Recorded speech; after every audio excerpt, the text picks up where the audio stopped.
কখনো প্রজাপতিকে উড়তে দেখেছেন?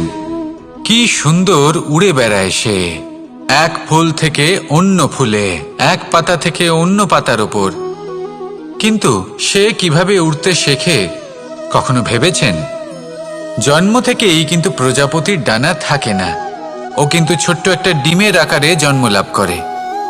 তারপর সেই ডিমটি ভেঙে একটি কীট বাইরে আসে। আস্তে আস্তে সে বড় হয়, ওর শক্তি বৃদ্ধি পায়।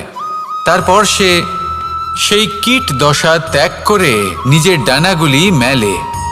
এই প্রক্রিয়া তার কাছে সরল নয়, অত্যন্ত যন্ত্রণাদায়ক প্রক্রিয়া, কিন্তু সে সেই যন্ত্রণা মেনে নেয়।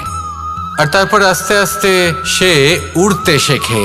শুধুমাত্র আকাশে উড়ে বেড়ায় তা নয়, আমাদের মনের মাঝে উড়ে বেড়ায়। এবার এই ডিম থেকে প্রজাপতি হয়ে ওঠার যে যাত্রা, এটা যতটা কঠিন ততটাই কঠিন হয় এই